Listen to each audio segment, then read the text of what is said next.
अस्सलामु अलैकुम वरहमतुल्लाहि वबरकातुहू बिस्मिल्लाहिर्रहमानिर्रहीम। नाज़रीन, ये वीडियो बड़ी ही अहम है और ये वीडियो है ज़ाकिर नाइक हाफिज़हुल्लाह ताला की। और ये नाज़रीन, जैसा कि ये रमज़ान मुबारक का महीना चल रहा है, तो देखा जाए नाज़रीन, शरीयत ने तो ये इजाज़त दिया कि अफ्तारी के बाद, यानी कि रात को बीवी के साथ बंदा रमज़ान के महीने में अफ्तारी के बाद हम बिस्तरी कर सकता है। आया कि नाज़रीन वो सुबह उठ के पहले गुस्ल करे फिर सैरी करे, या गुस्ल किए बगैर भी वो सैरी कर सकता है। इसी वाला से हम आपको ज़ाकिर नाइक हाफिज़हुल्लाह ताला की वीडियो सुनाते हैं। तो फिर इंशाल्लाह इसी वाला से नाज़रीन थोड़ी सी हम भी गुफ्तगू करेंगे। तो आइए नाज़रीन मिल के वीडियो देखते हैं। Another question from Imran from India. Can I take suhoor without taking a bath after a nightfall? If you get up for suhoor and if you have a nightfall or nocturnal immersion, or if you have a relationship with your wife, it is preferable to take bath as soon as possible. But if you get up a time and the time is only about 15 minutes for suhoor to end, then you can take suhoor. Taking a bath is not fard, it is preferable as soon as possible. But if time is limited, you take suhoor, and after the adhan, if the suhoor time is over, have a quick bath so that you can pray a Fajr Salah. So you can fast even in the state of ceremonial impurity, it is permissible, but take a bath as soon as possible so that you can pray your Fajr Salah, which is a fard. Is buying new clothes for Eid a tradition or a sunnah? The Prophet said, wear the best of your clothes. So but naturally most of the time the new clothes you wear happen to be the best. So it is the sunnah of the Prophet that at Eid day you wear the best of clothes. Doesn't have to be new, but the new clothes are most of the time the best. So if you have the capacity, yes, you can buy new clothes. It's a sunnah to wear blessed clothes. It is the sunnah, and it is permissible. It is, inshallah, you'll get ajr for that. But if you have clothes, you already have many clothes, and then you want to buy more clothes, it may come in the category of israf, where you have a lot. So at that time, it's preferable you wear the best clothes that is there from your existing clothes that you have. Is it allowed to donate blood while fasting? Wa alaikum assalam wa rahmatullahi wa barakatuh. Basically two questions. That has the first hadith of Abu Dawud abrogated the second hadith that came in Bukhari, and is cupping allowed, or is donating blood allowed while fasting, or does it nullify your fast? As far as cupping or donating blood, does it nullify the fast, does it break the fast? There are different opinions among the scholars. It's mentioned in a Sahih hadith of Abu Dawud, volume number 2, hadith number 2364, where the beloved Prophet ﷺ said that the person who cups and the person who's cupped, both of them, they break their fast. That means the person who performs the cupping and the person on whom cupping is performed, according to the Prophet, both of them break their fast. There is another hadith mentioned in Sahih Bukhari, volume number 3, hadith number 1938, where it says that while fasting, the Prophet, peace be upon him, he cupped. On him cupping was performed, and he continued his fast, and his fast did not break. So since there is a contradiction, an apparent contradiction in these two hadith, there's one group of scholars who say that the commandment is more important than the amal, and that's the reason the hadith of Abu Dawud is valid, and that's the reason cupping is haram and donating blood is haram. In this group of scholars, you have important scholars like Sheikh bin Baz, like Sheikh Uthaymeen, like Sheikh Abdullah ibn Jibreen, and all of them say that if you cup or get cupped, your fast breaks and donating blood is prohibited.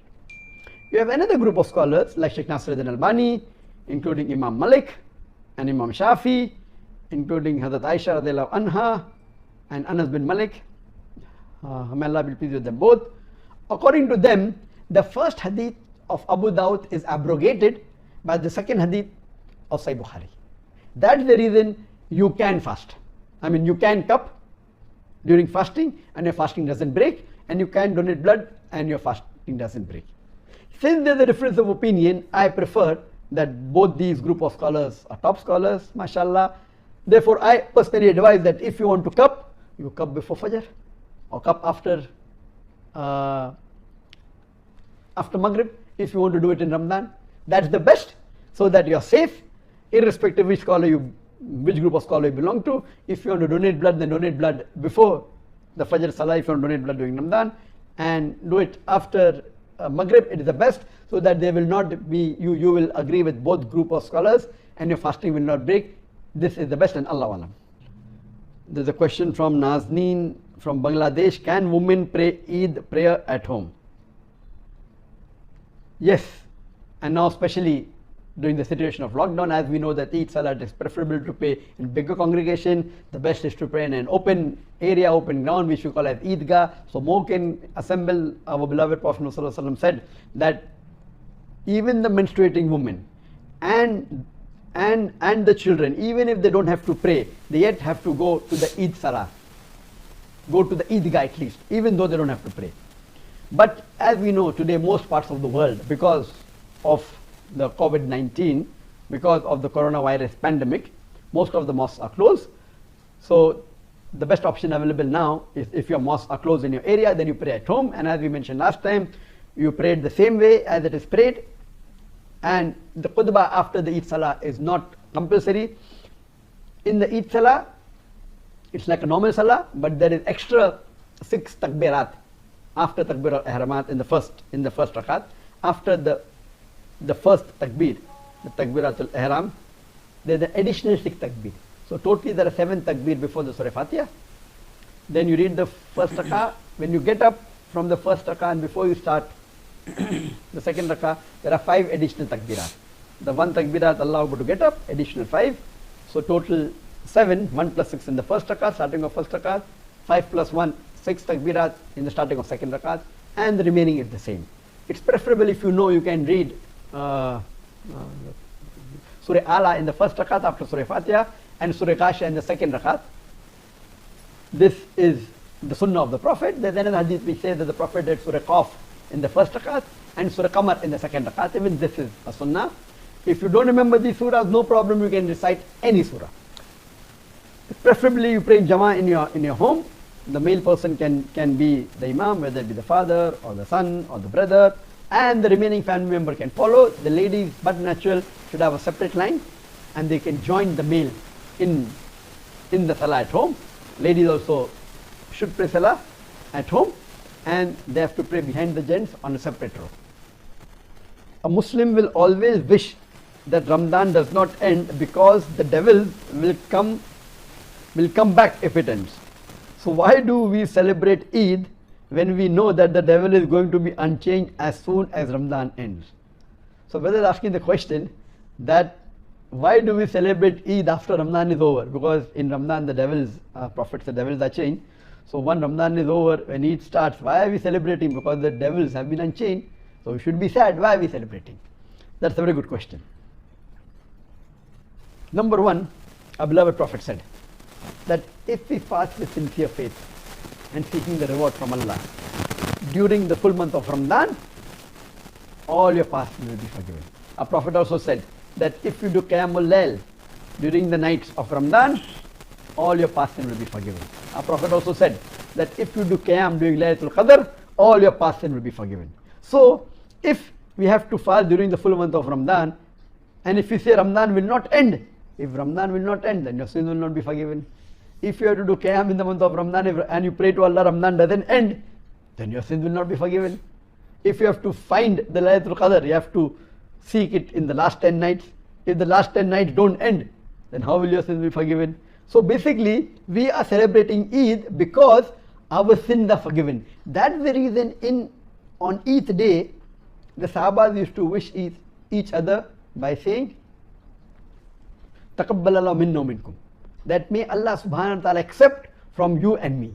Indicating may Allah accept your good deeds and my good deeds. Taqabbalallahu minna wa minkum. That may Allah accept our good deeds, our fasting, our salah, and our charity, all the good deeds. So, saying Eid Mubarak, Ramadan, Eid Mubarak, Eid Khaleen, this is later on. The Sahaba never said Eid Mubarak. You can say, but the most authentic and the best thing to say is Taqabbalallahu minna wa minkum. That may Allah accept our deed. So Eid, we celebrate Eid is because we are praying to Allah and we are asking Allah to accept our deeds. Our good deeds accepted, our past sins are forgiven. But I do agree with you. At the same time, it's a feeling of sadness. And now there is hardly 1 hour left in Malaysia for Ramadan to end. It's a mixed feeling of happiness and sadness. Sadness because we'll be missing the good things of Ramadan. And we could see our qiyam was more, our siyam was there, our charity was there, our iman was at the highest level. So we're going to miss all these things, therefore we are sad. At the same time, we are happy that this was 1 month of overhauling, as I said, the servicing of the body, and now we are refreshed, and all our sins will be forgiven. We are happy that now we are more prepared to fight with the devil. Now the devil will be unchanged, but now we are more empowered, we are more trained, we are more better equipped than before to fight with the devil. So it's a feeling of happiness and a feeling of sadness. It's a mixed feeling. And may Allah subhanahu wa ta'ala accept all our good deeds, mine and all of us, inshallah. If I happen to catch one Laylatul Qadr, then it would mean that I have worshipped for 83 years. And if my life is far lesser than that, why do I need to pray 5 times a day? That's a very good question. That if I pray all 10 nights of Ramadan, last 10 nights of Ramadan, I get Laylatul Qadr, that means I've done ibadah for the full life of mine. It is equivalent to 1,000 months, as Allah says in Surah Qadr, chapter number 97. So why do I have to pray 5 times? What you fail to realize, that whenever the Prophet says that all your sins are forgiven if you do the activity, if you fast during the month of Ramadan with sincere faith and seeking reward, all your sins will be forgiven. If you do qiyam during all the nights of Ramadan, all your sins will be forgiven. If you do qiyam in Laylatul Qadr, all your sins will be forgiven. It is understood, as one hadith says, that from this Ramadan to that Ramadan, all your sins will be forgiven as long as you stay away from the major sins. So the major sins will not be forgiven. And praying 5 times salah is a fard. If you don't, it's one of the pillars of Islam. If you don't pray 5 times salah deliberately, it's a major sin. So even if you fast the full month of Ramadan, or do qiyam in the full month of Ramadan, or qiyam in Laylatul Qadr, or worship all the nights, it will not compensate for your major sin. For your major sin, you have to do istighfar separately to Allah subhanahu wa ta'ala, ask for forgiveness, and the criteria we had discussed earlier, and inshallah Allah may forgive. But all these acts that the Prophet says in hadith that your past sins will be forgiven, these are only limited to the minor sins. So you cannot say that I will seek Laylatul Qadr and then I don't have to pray. No, you have to do all the major faraiz, you have to do. Your minor sins inshallah will be forgiven. But yet that doesn't mean that if I get Laylatul Qadr or if I fast the full month of Ramadan, I keep on doing sins, because we know that we are human beings, we err. Your past sins are gone, but what about the new sins that are going to come? That's the reason, even if you do these activities, you see to it that you abstain from major sins as well as minor sins, because you don't know when will you die. And even if your past minor sins are forgiven, what about the future ones, what you have done recently? So see to it that even if you do this ibadat, you continue abstaining from all this. जी नाज़रीन, आपने ये ज़ाकिर नाइक हाफिज़हुल्लाह ताला की video मुनादा फरमाई, तो मेरी दुआ है अल्लाह पाक इनको सेहत, तंदुरुस्ती वाली, ईमान वाली लंबी ज़िंदगी दे। तो नाज़रीन, अगर देखा जाए तो वो वज़ू करके सहरी कर ले, और सहरी करके तो फिर वो गुस्ल करके अल्लाह के घर में जाके रब्बुल आलमीन को राज़ी करे, यानी नमाज़ पढ़े। तो नाज़रीन, इतनी तो इजाज़त मिलती है कि वो वज़ू करके वो सहरी कर सकता है। तो नाज़रीन, ये दुआ करें अल्लाह पाक हमें नबी पाक सल्लल्लाहु अलैहि वसल्लम की शरीयत के मुताबिक ज़िंदगी गुजारने की तौफीक दे। और ये भी दुआ करें, जैसे हम रमज़ान मुबारक के अंदर मसाजिद के अंदर जाते हैं, 5 वक्त की नमाज़ पढ़ते हैं, अल्लाह पाक रमज़ान के बाद भी ऐसे ही अल्लाह पाक हमें पक्का और सच्चा नमाज़ी बनाए। जज़ाकुमुल्लाहु खैरा।